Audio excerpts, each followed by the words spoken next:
The five pillars are the core beliefs and practices of Islam. The five pillars of Islam are the framework of a Muslim's life.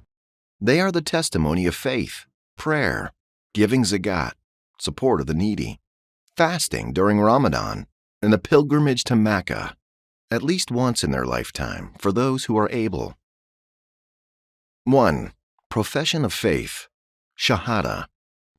The belief that there is no God but God, and Muhammad is the messenger of God, is central to Islam. The testimony of faith is saying with conviction, أشهد أن لا إله إلا الله وأشهد أن محمد رسول الله. There is no one worthy of worship but Allah, and Muhammad sallallahu alaihi wasallam is the messenger of Allah. The first part, there is no true God but God, means that none has the right to be worshipped but God alone, and that God has neither a partner nor son.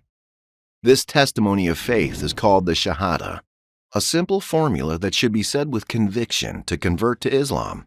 The testimony of faith is the most important pillar of Islam. 2. Prayer, Salat.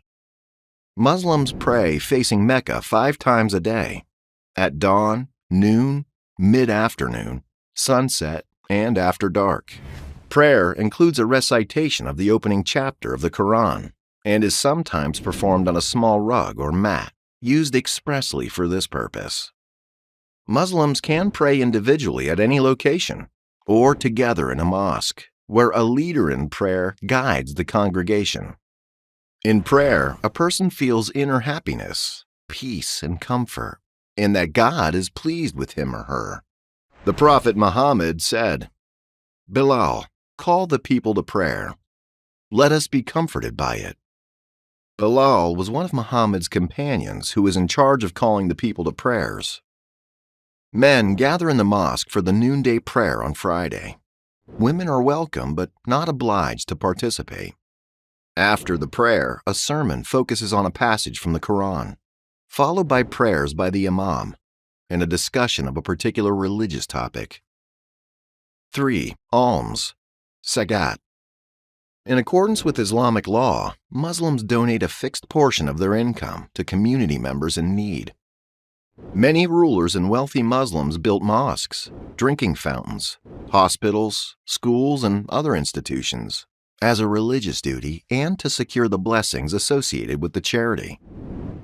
All things belong to God, and wealth is therefore held by human beings in trust.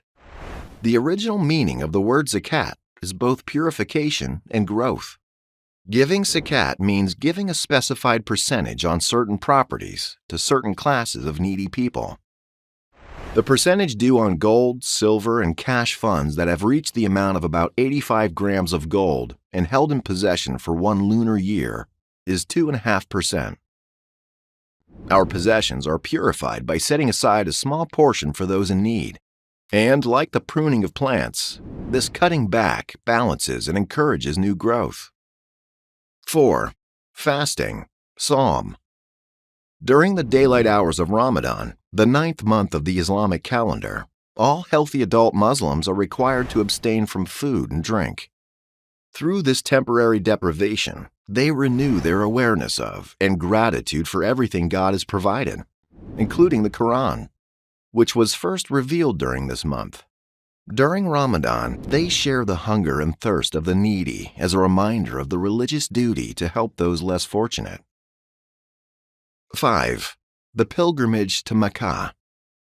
The annual pilgrimage, Hajj, to Mecca is an obligation once in a lifetime for those who are physically and financially able to perform it. About 2 million people go to Mecca each year from every corner of the globe. Although Mecca is always filled with visitors, the annual Hajj is performed in the 12th month of the Islamic calendar. Male pilgrims wear special simple clothes which strip away any distinctions of class and culture so that they stand equal before God. The rites of the Hajj include circling the Kaaba 7 times and going 7 times between the hillocks of Safa and Marwa, as Hagar did during her search for water. Then the pilgrims stand together in Arafah and ask God for what they wish and for His forgiveness in what is often thought of as a preview of the Day of Judgment. The end of the Hajj is marked by a festival, Eid al-Adha, which is celebrated with prayers. This and Eid al-Fitr, a feast day commemorating the end of Ramadan, are the two annual festivals of the Muslim calendar.